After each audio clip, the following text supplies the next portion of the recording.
capítulo 5, versículos de 22 a 25.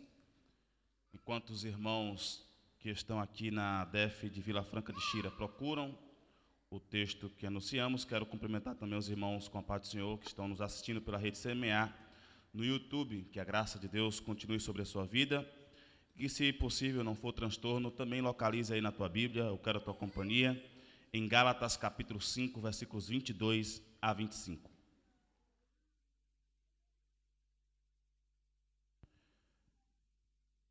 Creio que seja um texto bastante conhecido dos irmãos, que diz assim, alguns ainda procurando aqui.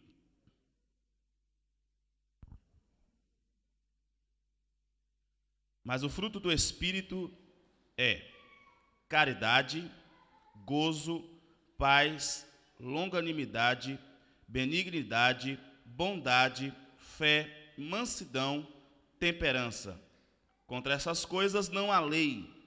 E os que são de Cristo crucificaram a carne com as suas paixões e concupiscências. Se vivemos no Espírito, andamos também no Espírito. Meus amados irmãos, nós estamos estudando sobre características de um grande avivamento. Nós estamos orando, clamando a Deus por um derramamento de um grande avivamento. E nós, é sempre bom lembrar que nós estamos falando de grande avivamento, falamos de avivamento em massa, onde atinge milhares e milhares de pessoas de forma poderosa, de forma sobrenatural.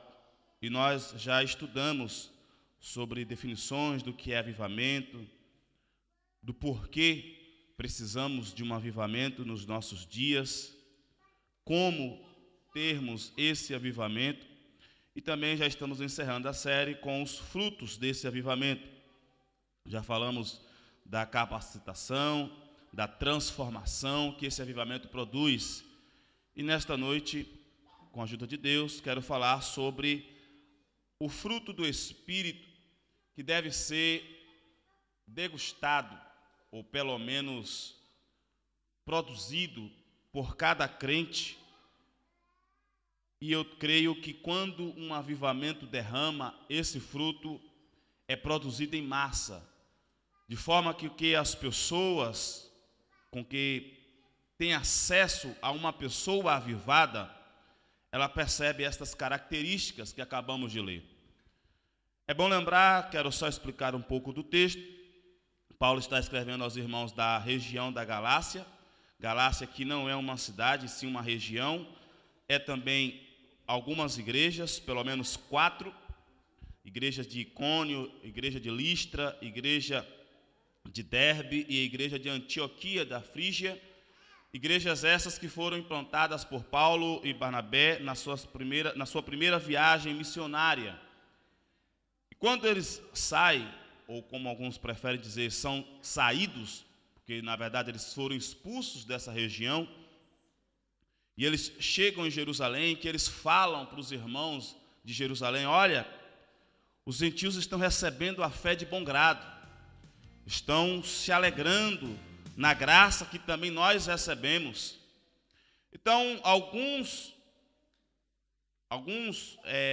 fariseus, da seita dos fariseus, recebem essa notícia e vão para essas igrejas perturbar os irmãos e falam: olha, irmãos, vocês receberam essa informação aí, essa missão, esse evangelho, mas vocês também precisam cumprir os rituais judaicos, vocês precisam cumprir a lei mosaica, vocês precisam cumprir alguma coisa.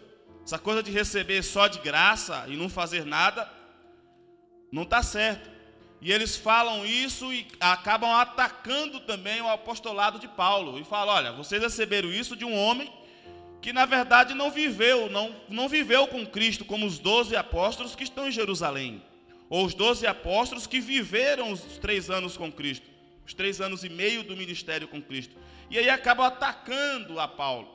Então Paulo escreve esta carta até antes de um concílio que foi feito na igreja de Jerusalém, onde Paulo, Pedro, João todos os apóstolos e presbíteros reunidos vão fazer um concílio para ver o que é que vai fazer com a igreja da Galácia, as igrejas da Galácia, para que possa colocar as coisas em ordem por lá. Aí, antes desse concílio, pelo menos é o que muita gente pensa, alguns doutores pensam, antes desse concílio, Paulo se antecipa e faz uma carta, e se a gente for observar o primeiro capítulo, Paulo parece que está um pouco enfesado com a igreja de Gálatas, com os irmãos da Galácia.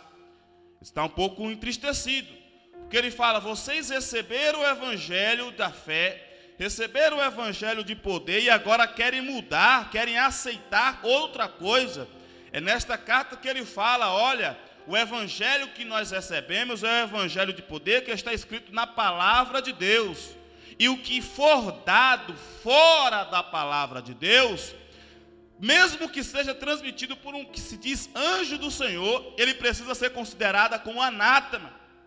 E aí, essa carta serve para três coisas para Paulo fazer com a igreja da Galácia. Uma, defender o seu apostolado. Duas, defender o evangelho da graça, o evangelho em que nós acreditamos que a salvação vem pelo poder de Jesus Cristo, pelo sacrifício de Jesus Cristo, e é transmitido aos homens e mulheres de forma gratuita, e por conta disso acaba também criando inimizades na igreja da Galácia.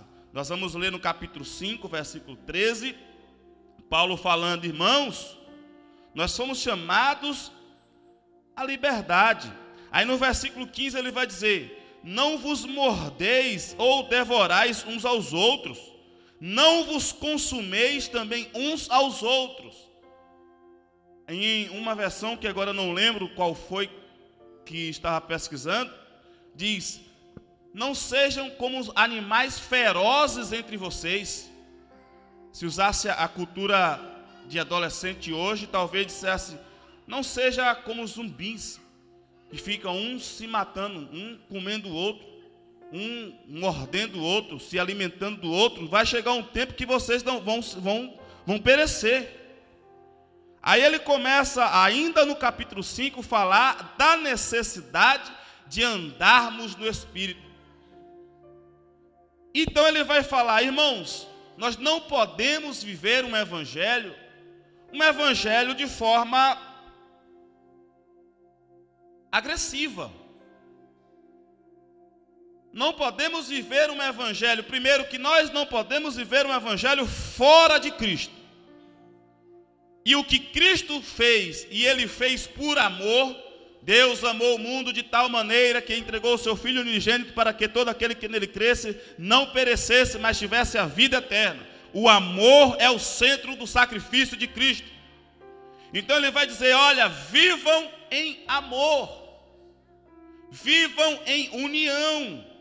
Nós precisamos do amor de Deus, que esse amor seja real nas nossas vidas, que esse amor seja vital nas suas vidas, que ele seja uma coisa transbordante nas nossas vidas.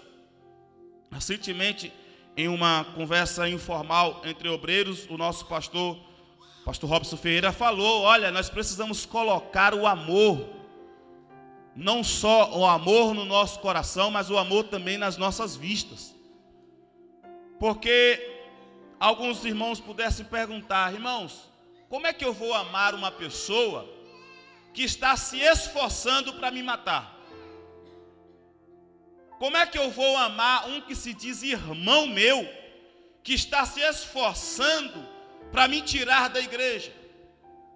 Como é que eu vou amar uma pessoa que se diz irmão meu, que está se esforçando para me ofender? Ou em outras palavras, como é que eu vou amar uma pessoa que está se esforçando para que eu reaja com força contra ele? Então Paulo vai dizer, com todas as letras, com toda a força, o que é preciso ter para que nós amemos uns aos outros, para que nós para que a gente possa cumprir com o mandamento de Cristo, que é amar uns aos outros. E Cristo ainda foi mais firme na questão do amor. Olha, vocês estão acostumados a amar entre vocês, mas é para vocês também amarem os seus inimigos. Lembre que Deus nos amou quando ainda éramos inimigos dele. Jesus nos ensinou a amarmos até os nossos inimigos, inclusive amarmos os nossos irmãos.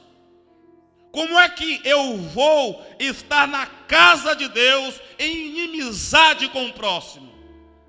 É por isso que precisamos colocar o amor na nossa frente. O amor dentro de nós e o amor como que é uma coisa que norteia a nossa direção, norteia até o que nós vemos. Como é que eu vou conseguir fazer isso? Se eu tenho a carne, se eu tenho o diabo, e se eu tenho até irmãos meus se esforçando para que eu não viva no amor. Paulo vai dizer com todas as forças, com toda a palavra, versículo 16: andai em espírito, e não cumprireis a concupiscência da carne, ou seja, os desejos desenfreados da carne. Andai em espírito. E o que é avivamento? Avivamento é andar em espírito. Avivamento é viver em espírito, viver em novidade de espírito, viver nas ondas do espírito, viver sob a direção do espírito. Deixar que o Espírito inunda a nossa vida de tal forma que ele tenha liberdade para trabalhar, que ele tenha liberdade para fazer, que ele tenha liberdade para convencer o homem que está lá no mundo que Jesus Cristo salva. Deixar que o Espírito Santo tenha liberdade para dizer que eu não sou nada, mas que Deus é tudo em minha vida. Que eu não tenho forças para agradar a Deus, mas que Ele, com o seu amor, com o seu poder, está dentro de mim, operando coisas maravilhosas que por minhas obras não consigo fazer. Andai em espírito. E ainda no capítulo 5 ele vai dizer: irmãos, nós já conhecemos os frutos da carne. Os frutos da carne são, a partir do versículo 19, capítulo 5 de Gálatas: prostituição, impureza, lascívia, pecados na ordem dos relacionamentos sexuais.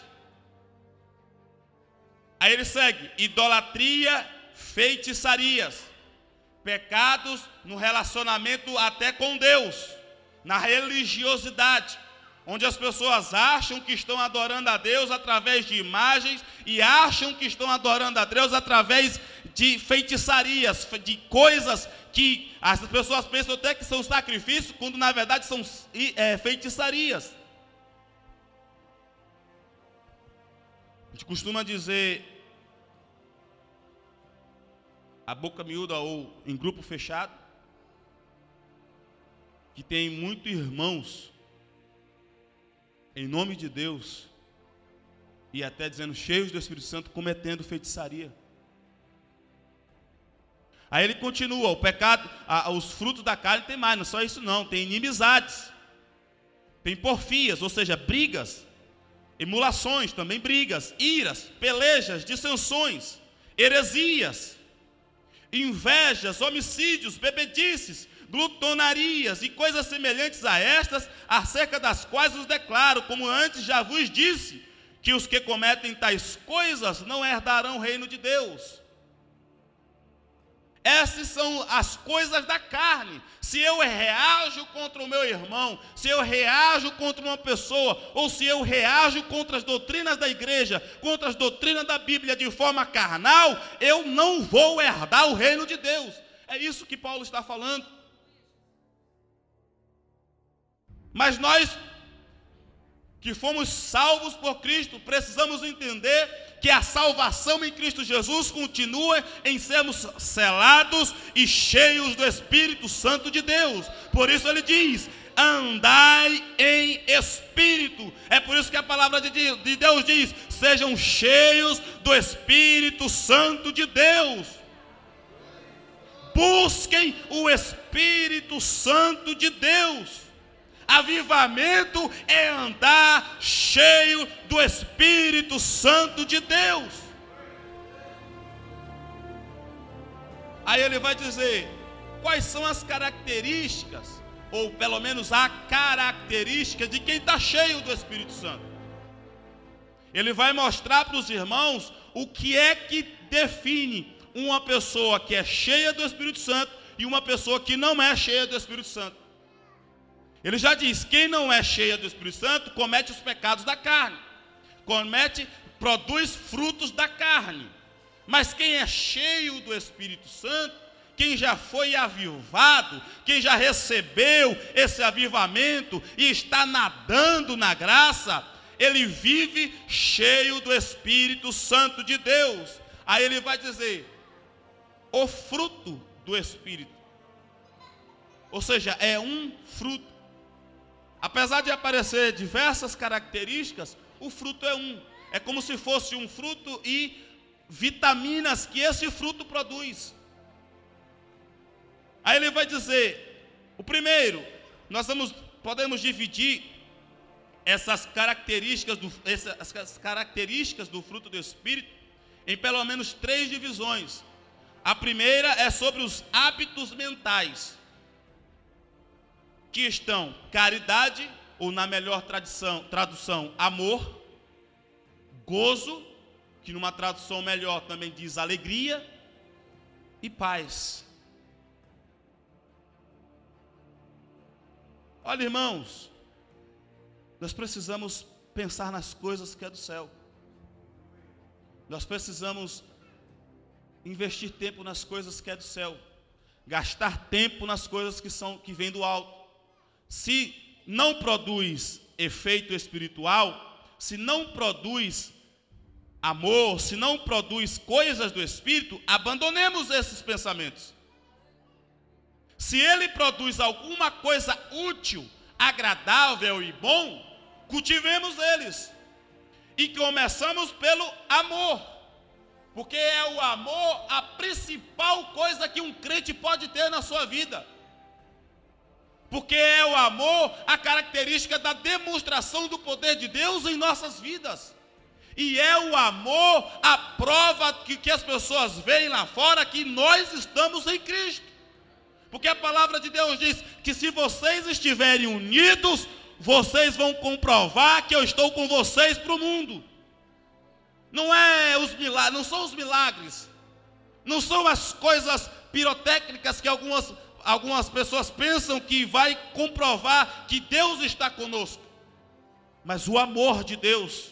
Portanto, nós precisamos cultivar esse amor, precisamos demonstrar mais amor com Deus, precisamos ter mais comunhão com Deus, e tendo comunhão mais com Deus, nós também precisamos ter comunhão mais com os irmãos. Nós precisamos chegar mais uns aos outros, um ao outro e ajudar um ao outro. Não é chegar e já com uma pedra na mão para atacar, ou pegar um escudo e já logo se defender. Não, é abraçar. Se preciso for levantar, se alguma coisa precisar fazer, faz, porque nós amamos uns aos outros. Começa tudo com amor. Há alguns estudiosos que falam que na verdade o fruto do Espírito é o amor, e do amor é que vem o gozo.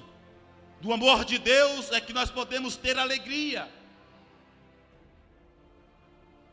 Porque o mundo jaz no maligno. Se a gente colocar nossa alegria no emprego, podemos perdê-lo. Se a gente colocar nossa alegria em nossos investimentos, podemos perdê-lo. Se colocarmos a nossa alegria na família, nós também podemos perdê-lo. Até na igreja ou nas lideranças, até isso, e até nas coisas espirituais, Como, por exemplo, colocar a nossa alegria em curas, o centro da nossa alegria em coisas espirituais, como expulsão de demônios. O próprio Jesus vai ensinar: não coloque o centro da alegria de vocês, não. Jesus não proibiu ninguém de se alegrar nisso. Jesus só percebeu um perigo que os discípulos estavam cometendo em colocar a sua alegria nessas coisas. Porque nem sempre vamos ter demônios para expulsar. Nem sempre vamos ter doentes para curar. E às vezes, mesmo que tenha doente, nem sempre Deus quer curar. E como é que a gente vai fazer com a vontade soberana de Deus? Coloque o centro da sua alegria em ter seu nome escrito no livro da vida. Amor e alegria. Eu sou salvo em Cristo Jesus. Estão tocando pedra na minha cabeça? Aleluia, eu sou salvo em Cristo Jesus. Estão me perturbando? Aleluia, eu sou salvo em Cristo Jesus. Então o diabo está usando até meu irmão para me atrapalhar, mas eu sou salvo em Cristo Jesus. E em breve eu vou estar com meu irmão nas mansões celestiais. Alegria. Então, se você tem tempo para o amor, a alegria e desenvolver a paz, desfrutar, desenvolver não é a gente que desenvolve, mas desfrutar da paz de Deus, irmãos, a paz que Cristo nos dá é uma coisa poderosa. Jesus diz que a paz que Ele dá não é a paz que igual ao que o mundo dá, mas é uma paz em que nós podemos desfrutar no meio do centro de uma guerra. Você pode estar, aqueles furacões, você pode estar no centro do furacão. Você pode estar no centro do tiroteio. Você pode estar no centro da confusão. Mas você é salvo. Você se alegra com isso. Tem o amor de Deus. Você descansa. Então não fica com tempo para lamentar, murmurar, a fazer coisas que a própria palavra de Deus orienta que a gente abandone. Se andamos no Espírito, nós não desenvolveremos o pensamento, aquele pensamento que as pessoas gostam de murmurar. Da primeira coisa é murmurar. Tá bom, mas não tá legal. Tá bom, mas poderia ficar melhor. Irmãos, até que Jesus volte, vai ser sempre assim. Só vai ter 100% de perfeição, de certeza, de alegria nas mansões celestiais. Até lá, vamos nos concentrar naquilo que Deus mandou nos concentrar, em Jesus Cristo, o Filho de Deus. O fruto do Espírito nos ajuda a desenvolver esses hábitos na nossa mente. Amor, alegria e paz. Sabe quando você está lá no seu trabalho e o seu chefe aumenta um pouquinho a carga, já no finalzinho do expediente, e ele já disse que não vai ter hora extra? Respira fundo, dá glória a Deus, invoca o nome do Senhor Jesus e descansa. O trabalho vai fluir rapidinho. Você nem vai lembrar que tem trabalho extra para fazer. Sabe aquele momento que você está com algum familiar seu e está naqueles dias de encher os ouvidos? Respira fundo. Lembra que Jesus, lembra do amor de Jesus por você. Lembra de que você não merece nada do amor de Deus, mas mesmo assim Deus nos amou. Lembra que Deus pediu para que a gente amasse ao próximo. É seu familiar, é seu sangue. Descansa no Senhor, se alegra no Senhor e seja cheio do Espírito Santo. Isso que é fruto de avivamento. Mente renovada pelo poder de Deus. Enquanto muitos estão esperando que você jogue uma pedra ou saque uma arma, você levanta as mãos e dá glória a Deus.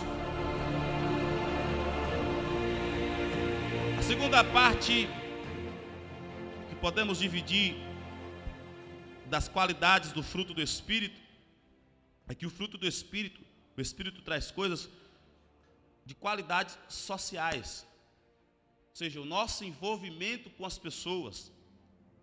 Nós já temos amor, então a nossa vida está resolvida.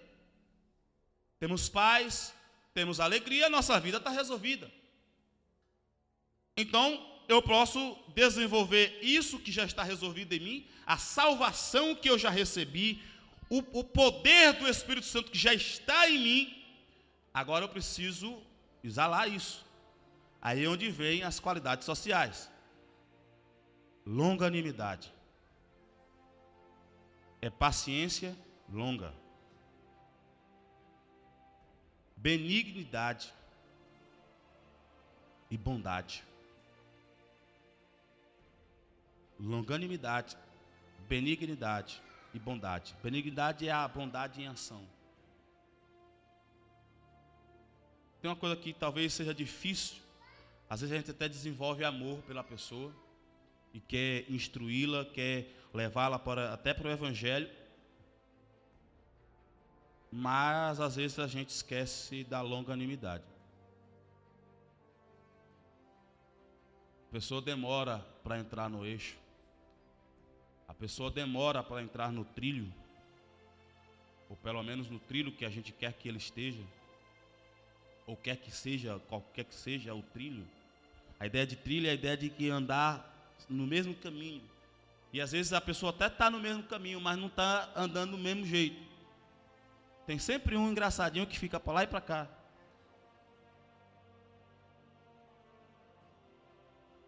O poder do Espírito Santo na nossa vida nos dá a capacidade que Deus tem conosco, da longanimidade.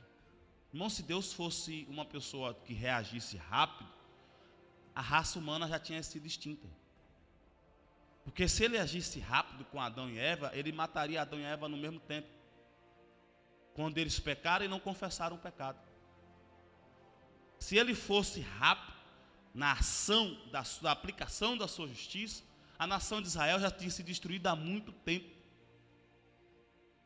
Bem antes de Moisés, quando o próprio Deus disse que ia matar o povo e fazer um novo povo através de Moisés. Que no final Deus acabou fazendo isso. Se a gente for olhar a nossa vida perante Deus, quantas vezes a gente demorou para dar uma resposta positiva para Deus?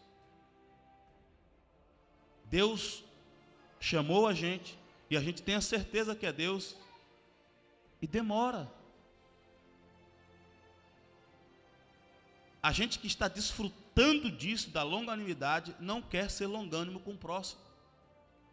Não quer ser longânimo com o irmão que está na mesma igreja, na mesma fé. Como é que a gente vai ser longânimo com uma pessoa que está lá no mundo, longe de Deus, sem o Espírito Santo, produzindo frutos da carne? Mas quem é avivado tem o fruto do Espírito. Espera até Deus operar. A longanimidade também é uma coisa que desenvolve para a questão de esperar as coisas de Deus, das respostas de Deus. Às vezes a gente ora,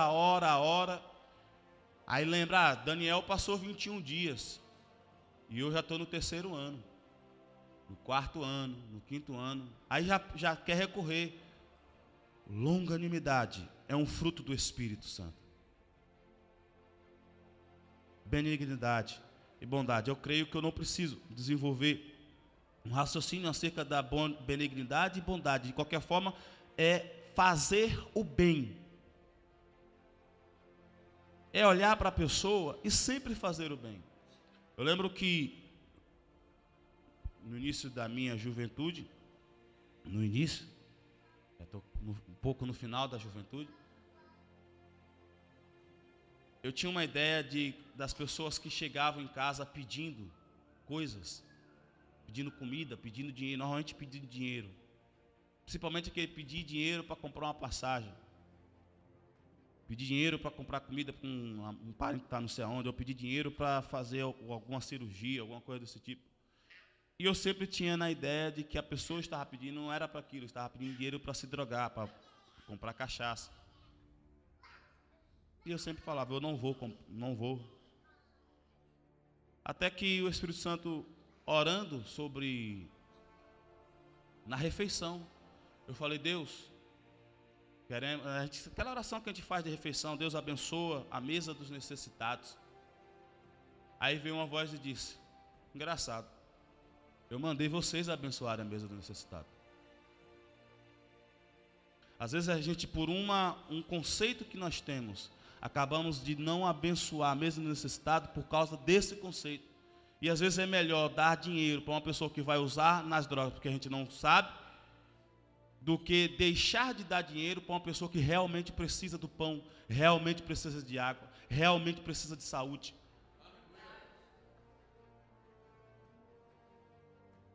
Às vezes eu não dou dinheiro, às vezes eu chego, sim, você precisa de passagem para quê? O senhor tem quanto? Então vamos ali que eu vou comprar a passagem, com o que você tem. Que é um dos meios de a gente saber se a pessoa realmente quer a passagem, ou quer o dinheiro, ou quer o alimento, ou quer alguma coisa da saúde. Mas nem sempre a gente vai ter essa situação de saber, não, irmãos. A gente vai ter que depender do Espírito Santo. E mesmo às vezes é o Espírito Santo testando a gente, se a gente está com o coração bom, se a gente está aplicando aquilo que Ele colocou nas nossas vidas, que é a benignidade e a bondade.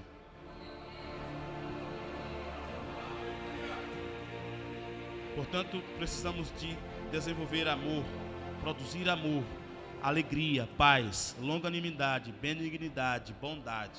Mas também tem os princípios de conduta, que está também no fruto do Espírito.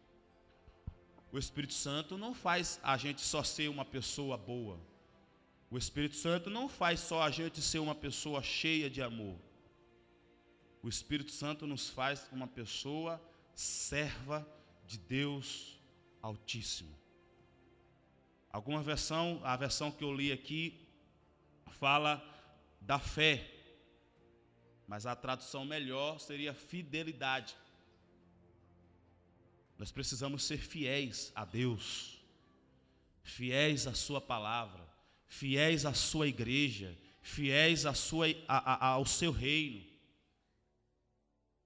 Porque às vezes a gente fala que vai e não vai, que vai orar e não ora, que vai jejuar e não jejua, que vai ler a Bíblia e não lê, que vai fazer as coisas de Deus e não faz, que vai evangelizar e não vai. Nós precisamos ser fiéis a Deus, irmãos. E a nossa fidelidade não pode ser circunstanciais. Se o sol está bom, se o clima está bom, eu faço. Mas se o frio atacar ou a chuva descer, eu fico em casa. Ou se o sol assolar. Lá no Brasil a gente falava, tem os irmãos que é só o sol apertar, ele fica em casa no ar-condicionado dele. Ou aqui na Europa, se o frio atacar, ele fica em casa no aquecedorzinho dele. Nós precisamos ser fiéis a Deus, fiéis até ao nosso compromisso com Deus. O Espírito Santo nos dá poder e capacidade para sermos fiéis, porque isso é o fruto dele. Esse negócio de estar numa igreja, na outra está na outra igreja porque gosta, vai estar na igreja porque gosta da liturgia, está na outra porque gosta da doutrina, está na outra porque gosta de não sei o quê. Irmãos, vamos decidir.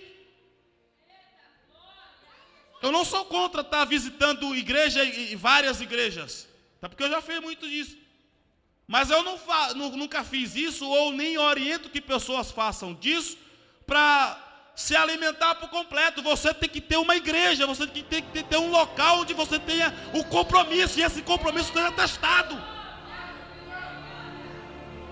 Esse compromisso precisa ser comprovado. Irmão, fruto, o que é fruto? É uma coisa que eu vejo e tomo e desfruto daquele fruto. É isso que é fruto. Portanto, fidelidade precisa ser comprovada, precisa ser desfrutada pelos outros. Aquele homem, aquela mulher é fiel a Deus. Pode até ter acusações, como fizeram com Paulo. Pode até ter acusações, como fizeram com Daniel. Mas quem é cheio do Espírito Santo, o Espírito Santo não diz, não, esse é fiel. Até pessoas lá fora que não tem o Espírito Santo, a pessoa compreende. Não, aquela pessoa tem fidelidade, ele tem compromisso com aquilo que ele prega. A pessoa pode até não acreditar no que a gente prega, mas ele acredita no que a gente acredita. E tem tanta gente pregando as coisas, falando, e na hora de desenvolver a fidelidade, não desenvolve. Princípios de conduta, fidelidade. Segundo, mansidão.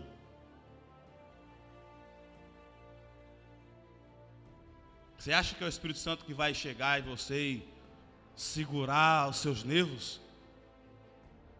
É o Espírito Santo. Se você viver no Espírito Santo, ele vai ajudar. Aí você mesmo vai lembrar. Eu não fui chamado para trocar socos com ninguém. Eu não fui chamado para ser áspero verbalmente ou fisicamente com o próximo. Eu não fui chamado para chamar as outras atenções com arrogância. Eu não fui chamado para ser aquele inquisitor que a pessoa olha de baixo para cima. Eu não fui chamado para ser aquele negócio que fica cobrando. Lembram lá de longanimidade? Nós precisamos ser mansos, porque Jesus, o Deus a quem nós servimos, Jesus, aquele que nos comprou com seu sangue na cruz do Calvário, ele diz, vinde a mim, e ele fala que o seu fardo é leve e suave, e que ele é manso. Chegam para Jesus com pedras, Jesus recebe com flores. Chegam para Jesus com agressões, Jesus recebe com paz. Chegam para Jesus com violência, Jesus recebe com alegria. Chegam para Jesus com tristeza, Jesus recebe com amor. Porque Jesus é manso. E o Espírito Santo, que também é manso, desenvolve em nós essa característica de nós sermos mansos. Sabe aquele povo que diz, eu sou crente, mas a minha 38 não é? Ou como diz lá no Nordeste do Brasil, a minha peixeira não é? Ou facão? Aí eu pergunto, desde quando o crente precisa de revólver, a não ser que ele seja policial? Desde quando o crente precisa de faca, a não ser para cortar alimento para comer? Para os nossos relacionamentos, irmão, nós não precisamos de nada disso. Nós precisamos do Espírito Santo de Deus. Não é por força nem por violência, mas é pelo poder de Deus. Mansidão.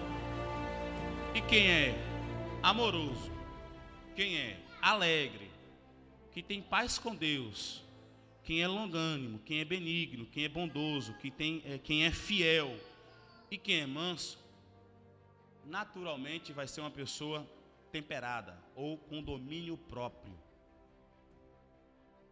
Pedro vai orientar-nos na sua primeira carta, capítulo 5, para sermos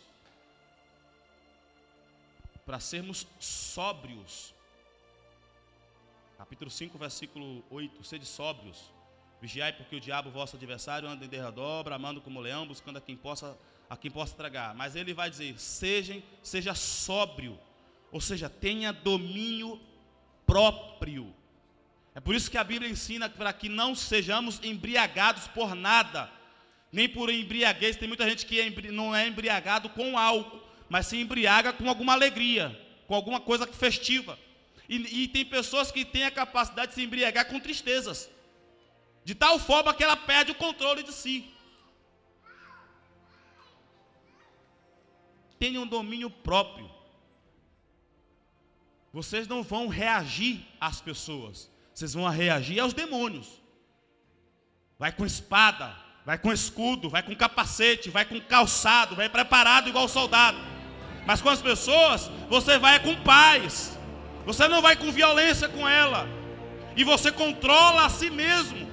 Controla os seus pensamentos, controla os seus sentimentos, controla os seus desejos.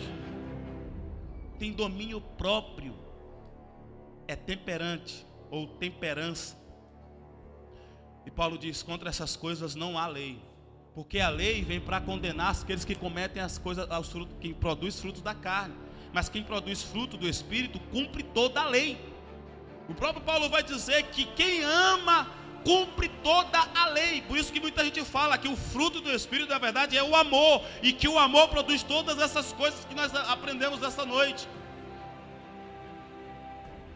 Caridade, gozo, paz, longanimidade, benignidade, bondade, fé, mansidão, temperança. São coisas que eu preciso. Mas se eu não tiver amor, eu não tenho essas coisas. A palavra de Deus vai dizer, olha, podemos falar a língua até dos anjos. Eu confesso que eu não sei se existe língua dos anjos nos céus. Eu posso até falar essas línguas ou as outras línguas da terra. Eu posso operar milagres incríveis.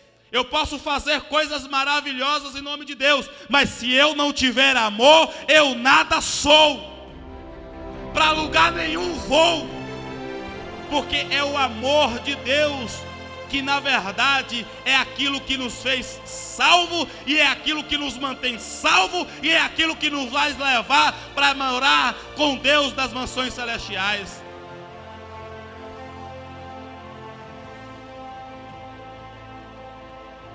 Fruto do Espírito, fruto de avivamento. É por isso que às vezes a gente fala, irmãos, movimento às vezes é bom, ou são bons, porque às vezes é do movimento que o Espírito Santo atiça um para entrar no avivamento, ou atiça um grupo para entrar no avivamento. É bom às vezes. Óbvio que quando a gente fala de movimento da carne, que não é bom, mas isso aí é uma coisa que também é administrável pelo Espírito, pelas características que nós acabamos de ler, de aprender. Mas movimento não é suficiente para nos mantermos. Porque movimento, ele está aqui hoje, amanhã pode estar assim, parado. Como diz um colega, como é que está o movimento aí? Ele tá, o movimento está parado, assim, não tem movimento. Mas quem tem avivamento, quem experimentou o avivamento, ele não fica esperando o movimento, ele mesmo produz os movimentos. Quem tem o Espírito Santo de Deus, ele não depende dos outros, ele mesmo vai buscar a Deus. Quem tem o Espírito Santo de Deus, ele mesmo vai estudar a Bíblia, ele mesmo vai para a igreja, ele se esforça para chegar cedo, ele se esforça para sair por último, ele se esforça para pregar o Evangelho, ele se esforça para fazer as coisas de Deus, e quando escapola um pouquinho, ele pede perdão e volta, se humilha para que Deus seja exaltado na vida dele. E é isso que nós estamos precisando. Nós precisamos de avivamento, é para isso. É para que o mundo veja em nós amor, é para que o mundo veja em nós fidelidade, é para que o mundo veja em nós temperança, é para que o mundo na final, veja Deus trabalhando em nossas vidas e não nós mesmos. Portanto, sejamos cheios do Espírito Santo de Deus, em nome de Jesus. Fiquemos em pé em nome de Jesus, que o Espírito Santo possa produzir mais e mais essa palavra em seu coração, para que o nome do Senhor seja glorificado para todo sempre.